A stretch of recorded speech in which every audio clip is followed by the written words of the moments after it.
नाज़रीन अस्सलाम वालेकुम। DGISPR की प्रेस ब्रीफिंग के बाद अब मौलाना साहब का भी रद्द अमल नाज़रीन सामने आ चुका है और मौलाना साहब ने अपने मौक़िफ़ की शिद्दत में, अपने अल्फाज के चुनाव में और इदारों के ऊपर जो तनकीद की है उसमें खान साहब को मौलाना साहब ने कोसों दूर छोड़ दिया है और इमरान खान से भी ज़्यादा आगे बढ़ चढ़ के क्रीज से बाहर निकल के मौलाना साहब ने छक्के लगाने की कोशिश की है। और इमरान खान साहब ने नाज़रीन जो स्टेटमेंट्स दिए हैं, जो हसन रऊफ साहब ने प्रेस टॉक की थी, उन सभी चीज़ों को नाज़रीन मौलाना साहब के इन बयानात ने पीछे छोड़ दिया है और मौलाना साहब हमें खान साहब और तहरीक इंसाफ से भी आगे जाते हुए दिखाई दे रहे हैं, जिससे यह भी जाहिर होता है कि मौलाना साहब और इमरान खान साहब का जो इत्तेहाद है अब इनएविटेबल हो चुका है, अब ये नागुज़ीर हो चुका है, इनके मफादात वाबस्ता हो चुके हैं और ये दोनों एस्टैब्लिशमेंट के ऊपर यकबस्ता हो चुके हैं और इन दोनों के मौक़िफ़ बहुत अच्छी तरह से मैच कर रहे हैं। और इस चीज़ का भी तासुर अब कवी हो चुका है कि मौलाना साहब और खान साहब की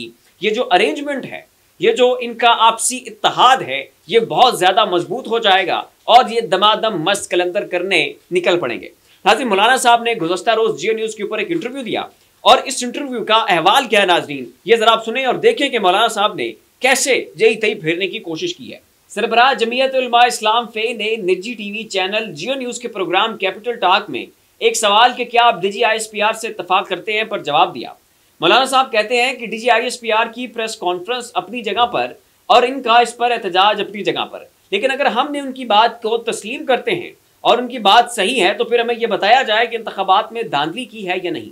या तो वो तस्लीम कर लें कि उन्होंने इंतखाबात में धांधली की है और अगर नहीं की है तो अवाम ने उनके 9 मई के बयानिए को मुस्तरद कर दिया।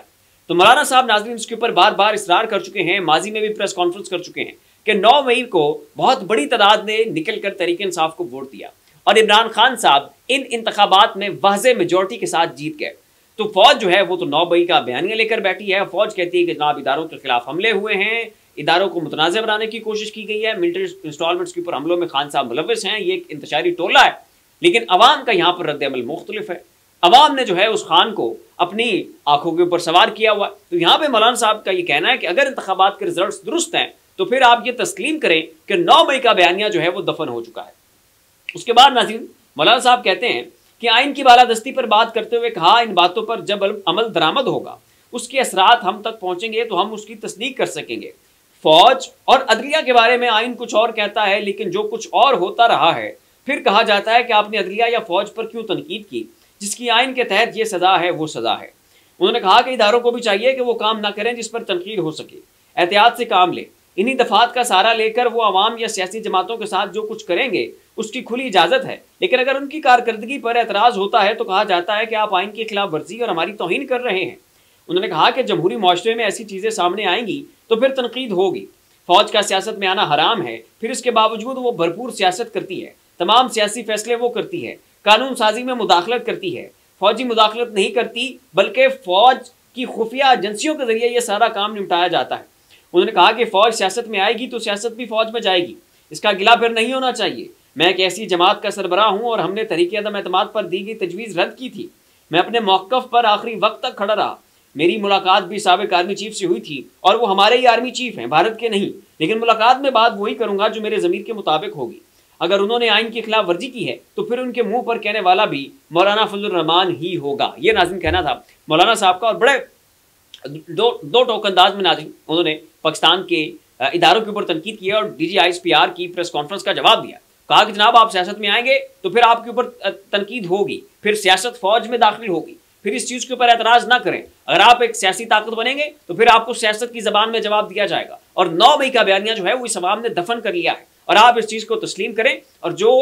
जिस शख्स को हकीकी मैंडेट मिला है उसको इक़्तिदार जो है वो तफवीज़ किया जाए। ये नाज़रीन कहना था मौलाना साहब का। और दूसरी जानिब नाज़रीन काशिफ अब्बासी साहब ARY न्यूज़ के ऊपर गुज़श्ता रोज़ टॉक शो कर रहे थे और इसी दौरान वो DGISPR की प्रेस कॉन्फ्रेंस के ऊपर, उस प्रेस ब्रीफिंग के ऊपर तनकीद कर रहे थे कि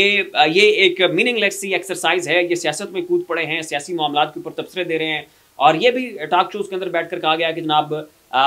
जो हमारे DGISPR हैं वो DGISPR कम और नून लीग के नुमाइंदा ज़्यादा लग रहे थे और उनकी प्रेस कॉन्फ्रेंस वैसी ही थी जैसे नून लीग की प्रेस ब्रीफिंग हुआ करती है या प्रेस कॉन्फ्रेंस हुआ करती है। तो यही वो बातें नाज़रीन काशिफ अब्बासी साहब कर रहे थे कि अचानक 8:42 के ऊपर उनका टॉक शो ऑफ एयर हो जाता है और कमर्शियल शुरू हो जाते हैं